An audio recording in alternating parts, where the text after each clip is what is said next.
The union executive.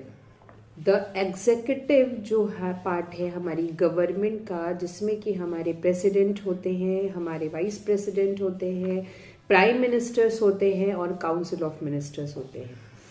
India की जो government है वो पार्लियामेंट्री गवर्नमेंट है, जिसमें लेजिस्लेचर, एग्जीक्यूटिव और जुडिशरी होती है। लेजिस्लेचर जिसमें कि आता है लोकसभा और Rajya Sabha, and both are responsible to make the laws for to run the countries.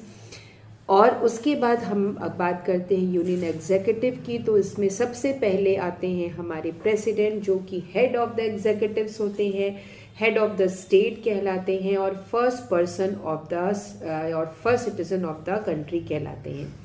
तो इंडिया एक रिपब्लिक कंट्री है और जो हेड है ऑफ द स्टेट वो भी एक रिपब्लिकन इलेक्टेड प्रोसीजर के थ्रू चुना जाता है, जो कि अपने ऑफिस को होल्ड करता है एक निश्चित समय के दौरान तक, और ये चुना हुआ प्रतिनिधि होता है जिसे कि हम अपने प्रेसिडेंट कहते हैं। तो president of India is also a elected person in our country.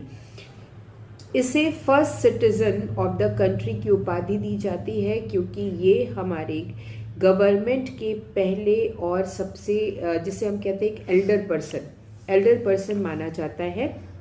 और इनके फॉलो अप करने से, यानी कि इनके असाइन करने से रूल्स और रेगुलेशंस आगे फॉलो किए जाते हैं। हमारे कॉन्स्टिट्यूशन के 42 अमेंडमेंट एक्ट, जो कि 1976 में ये पब्लिश हुआ था, कि प्रेसिडेंट जो है जो वर्क करते हैं वो करते हैं advice of the council of ministers. Prime minister के वर्किंग हैंड जो काउंसिल ऑफ मिनिस्टर्स होते हैं, उनके एडवाइस पे हमारे प्रेसिडेंट वर्क करते हैं अपने वर्क अपने कार्यकाल के दौरान। और प्रेसिडेंट का कार्यकाल निश्चित होता है, जो कि 5 साल का होता है।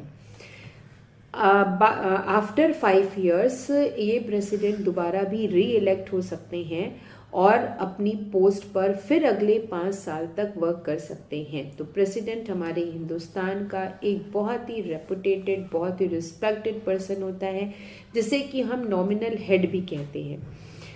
रियल हेड जो हमारे गवर्नमेंट के हैं उन्हें हम अपने प्राइम मिनिस्टर कहते हैं, क्योंकि जो भी रूल्स और रेगुलेशंस बनाए जाते हैं वो हमारे प्राइम मिनिस्टर के थ्रू बनाए जाते हैं, काउंसिल ऑफ मिनिस्टर्स के डिस्कस पे बनाए जाते हैं, और इसको एडवाइस के तौर तक हमारे प्रेसिडेंट असाइन करते हैं, इसलिए वो एक नॉमिनल हेड है।